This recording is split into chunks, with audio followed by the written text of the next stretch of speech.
De volta com o TV Debate, que hoje fala sobre a situação dos reservatórios da Bahia e de medidas para enfrentar a escassez de água no estado. Segundo dados do Sistema Nacional de Informações sobre Saneamento, o Brasil desperdiça 37% da água produzida. Ainda de acordo com esse levantamento, as 3 cidades mais populosas do país apresentam índices de desperdício assustadores. Em São Paulo, o índice de desperdício é de 35%, no Rio de Janeiro chega a 54% e aqui em Salvador é de 52% de água produzida. Esse elevado desperdício também passa por falta de educação ambiental. Como a gente pode reverter isso e conscientizar a população, professor Acha, já que no bloco anterior a gente também falou de desperdício, né? Eu estava pensando nisso porque realmente as colocações que Ramírez fez têm muito sentido e eu quero que se entenda também que eu não estou me referindo exclusivamente à forma como é conduzida ou operada a empresa baiana. É um problema muito mais amplo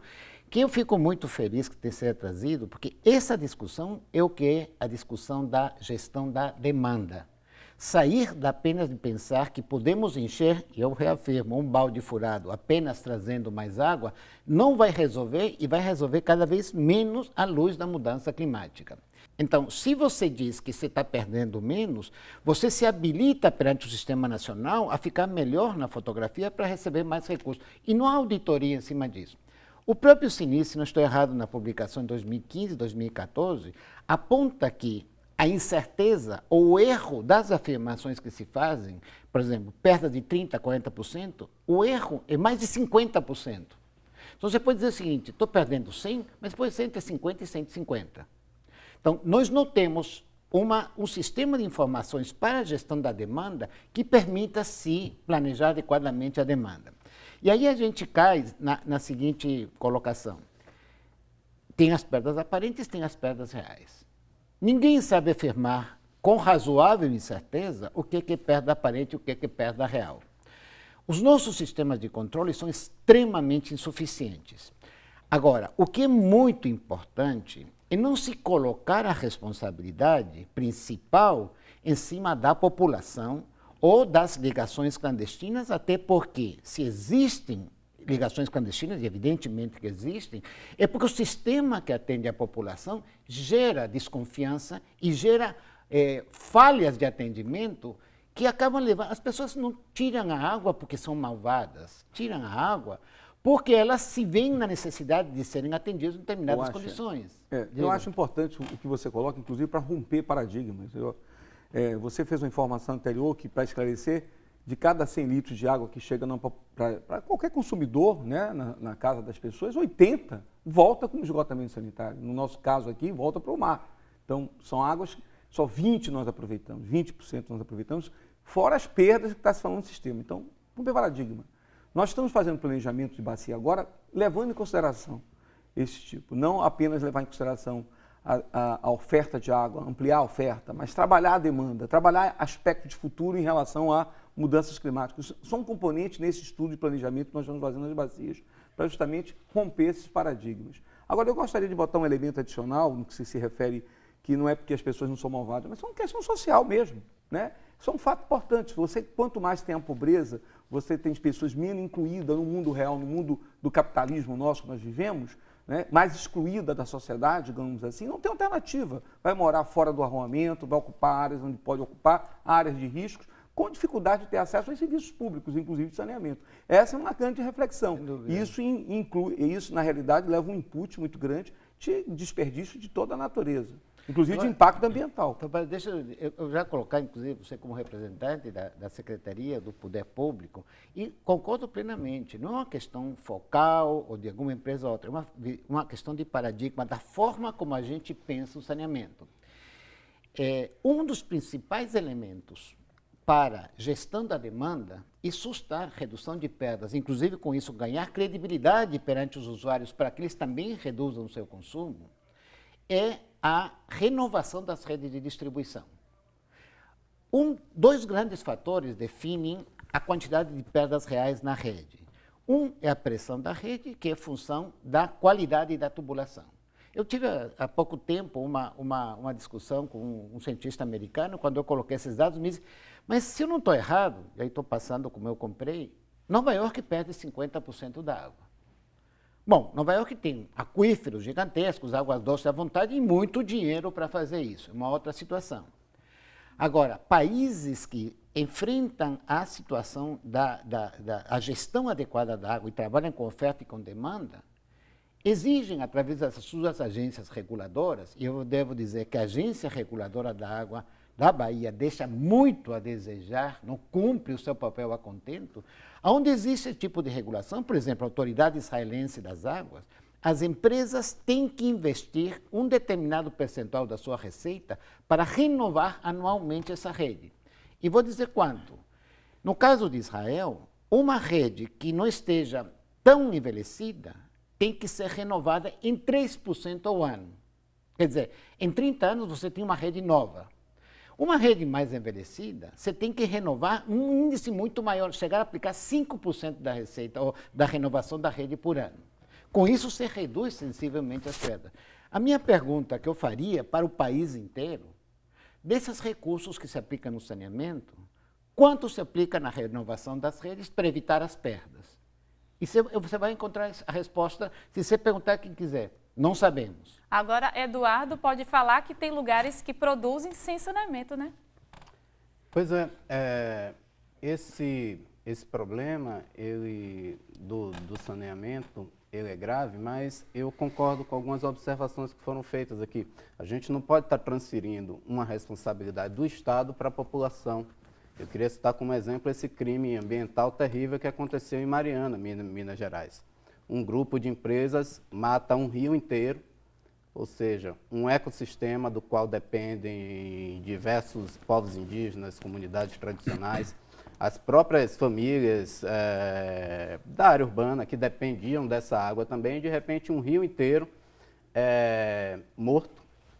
Você não vê uma responsabilização dos culpados por esse crime e a gente fica discutindo a economia da torneira de cada residência ou essa questão das ocupações chamadas de irregulares ou dos usos clandestinos de água, que são um problema social também. Na medida em que a gente não ataca esses problemas estruturais de distribuição de terra, de conservação dos mananciais de água, não se investe num desenvolvimento regional que permita essa produção agroecológica sem prejuízo ao meio ambiente, o que acontece? Esses povos perseguidos por essas grandes empresas, por uma política que só privilegia os grandes, né, as minorias abastadas, como bem colocou o professor, esse povo migra para a cidade. A gente tem dados alarmantes de esvaziamento do campo e desse inchaço que a gente vive no meio urbano hoje, que aumenta esse consumo de água urbana enquanto a gente está matando a água na sua origem, que são as nascentes, os aquíferos que eu citei agora há pouco. Então não dá para a gente estar fazendo essa transferência para a população, sobretudo a população de baixa renda, de uma responsabilidade que ela é do Estado. Essa questão do crime lá em Mariana, a gente tem que ficar atento, porque existem barragens do mesmo nível de risco aqui na Bahia, em Jacobina, em Santa Luz, e a gente tem notícia de que se quer construir mais uma barragem desse tipo na única fonte de água pura que a gente ainda tem no município de Caetité, que já é atingido há mais de 20 anos por uma mineração de urânio que aumentou assustadoramente os níveis de câncer para aquela população que vive ali. Se me permite, eu acho que, ainda enquadrando a discussão entre gestão da oferta e gestão da demanda, você colocou claramente que um dos principais problemas do lado da gestão da oferta é a degradação dos mananciais, a retirada das florestas, os fluxos de água naturais. Vemos o São Francisco, por exemplo, como um grande exemplo, precisamos nem em Minas Gerais, mas já aqui mesmo São Francisco. Sem dúvida, essa é uma ação fundamental. A invasão de ocupações, inclusive promovidas pelos governos em áreas de mananciais, desmatamento, recentemente saiu a região sul da Bahia como a campeã de desmatamento nos últimos anos. Sem dúvida, do lado da gestão da oferta, tem um aspecto que não se dá a devida atenção. Agora, do lado da gestão da demanda, eu acho que você deve concordar que temos a responsabilidade do poder público, mas não podemos retirar também a responsabilidade do usuário. Claro. Eu acho que esse equilíbrio é que tem que ser mantido. E temos um grave entrave para que haja um diálogo maior entre o responsável público, a concessionária, e o usuário. Ele vem da própria lei do saneamento. que diz que a responsabilidade da companhia, da concessionária, se esgota no medidor. E quem vai orientar a população? Quem dialoga com a população para reduzir as retiradas clandestinas, para orientar para um melhor uso? Uma empresa que já perde muita água e que sequer sabe, de fato, as empresas já sabem quanta água perde, vão dialogar com o usuário, se apropriarem e dizem, olha, sua responsabilidade acaba no medidor.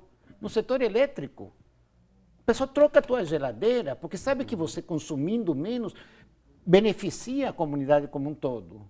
Já imaginou uma companhia de saneamento entrando, ajudando você, de alguma maneira, a você ser um consumidor mais cuidadoso? Por exemplo, com informações mais contínuas com relação ao seu consumo d'água. Na universidade, que não é nenhum exemplo de uso racional da água, conseguimos reduzir drasticamente, dando as informações diárias, dando para aquelas unidades que se dispõem, se interessam por isso, diariamente qual é o teu consumo, de forma que se você tem um vazamento naquele dia, você não tem que esperar que a conta da Embasa chegue um mês depois, para você tomar depois de 60 dias uma atitude.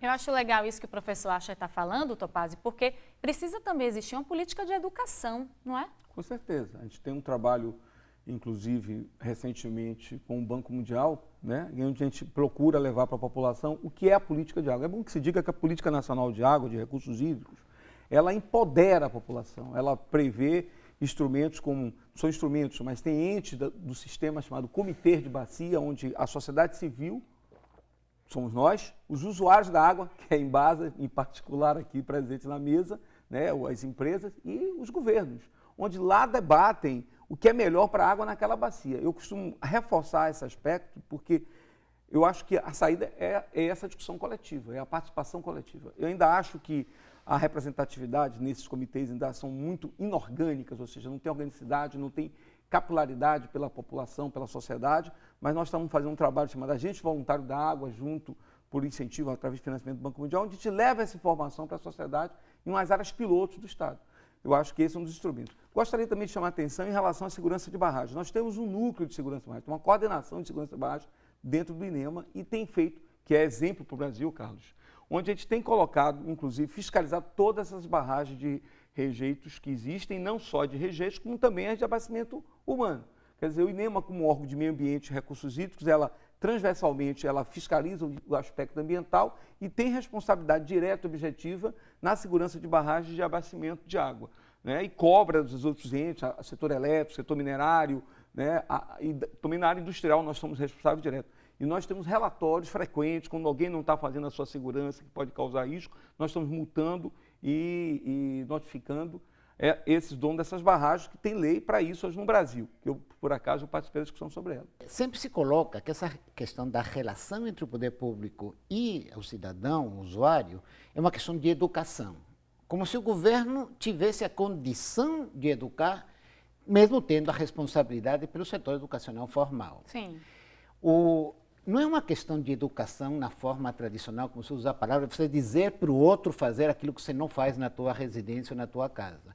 É uma necessidade de comunicação. De Conscientizar. Mais do que isso, primeiro comunicação. Não há qualquer conscientização, educação, se não há comunicação. E aí eu vou fazer uma provocação ao meu grande amigo Topazio, perguntando o seguinte: para estabelecer comunicação entre o público e o individual, entre o poder, o governo e o usuário, eu preciso de recursos do Banco Mundial? Não, em absoluto. Eu estou dando um exemplo. Na verdade, todo esse processo é anterior. Estou dando um exemplo de que, por acaso, nós temos um programa de educação ambiental do banco, que nós pegamos esse programa de educação ambiental e transformamos ele em um projeto piloto para levar informação sobre o comitê, né, de bacias, a existência desse ente do sistema. Então, o que, para nossa surpresa, Asha, o que é que nós identificamos? Mas você precisa de recursos do Banco Mundial para isso? Absoluto, Asha. Um contrato com o banco, onde havia anteriormente negociado uma rubrica sobre educação ambiental. Tá? Como era o setor de água que ia executar, nós entendemos já com o contrato assinado que a gente direcionou e levar à população um setor, um segmento de 10 cidades do estado onde estava sendo implantado esse projeto, que era ligado à saúde pública, sobre o que é a política de água. Para nossa surpresa, o próprio comitê que existiu nessas bacias não eram de conhecimento dessa sociedade. Então, eu dei apenas um exemplo adicional de que essa oportunidade mostrou a gente um diagnóstico de que a própria ação os comitês de bacia, ela não tem capilaridade necessária. E é um ente importante do sistema, porque no comitê está todo mundo ali representado. Né? Nas sociedades mais mobilizadas, eu acho que você está correto, é comunicação, é informar que existe esse procedimento e que as pessoas estão livres a participar através de associações comunitárias, associações da sociedade civil. Os usuários são muito mais mobilizados nesse processo e eu vou dar uma informação que é mais trágica para a gente aqui. O setor público é muito carente de participação, porque quando eu falo setor público, lá está presente os entes da federação todos, os municípios. Nós apresentamos essa política para alguns municípios, dos agentes públicos de saúde, e, para nossa surpresa, as representações municipais, o prefeito municipal, o secretário de Meio Ambiente e Saúde, não sabia que tinha vaga no comitê para o município e não era representado nesse comitê de bacia. Eu concordo e acho, professor, que a gestão da oferta e da demanda é o principal foco das companhias de saneamento. E nesse trabalho... Ou deveria ser? Porque... algumas companhias trabalham já com esse foco. Né? No caso nosso aqui de Salvador, nós temos uma política de perda já implementada, nós temos um PDO que nós chamamos, que é o nosso Planejamento de Desenvolvimento Operacional, e dentro desse planejamento está previstas ações voltadas para a gestão da oferta e da demanda. Só para dar mais uma informação com relação ao uso, Eduardo, indevido, né? A gente não está atribuído às questões só sociais. A gente... Essa carência das políticas públicas, Topázio, enfim, a carência de serviços públicos nessas comunidades, né, são tamanhas que não só a questão do saneamento vai resolver. Mas só um dado, Amanda, para acrescentar. Em 2015, nós identificamos 150 mil fraudes. Eu estou falando de fraudes. São pessoas que têm a ligação cadastrada e usam a prática fraudulenta lá para ter um consumo de água acima e não ter essa despesa. 2015, 150. 2016, caiu para metade, 75 mil que foram trabalhadas. Dessas 75 mil, nós constatamos, identificamos 30% de fraudes nessas 75 mil ligações. Isso representou um prejuízo da ordem de 8 milhões por ano, e um volume de água perdido de 2 bilhões de litros por mês, que é um volume que seria suficiente, digamos assim, para abastecer uma cidade como Santo Amaro durante 8 meses. Então tem essa prática que acaba prejudicando toda a sociedade. Daqui a pouco a gente volta a falar sobre crise hídrica. Até já.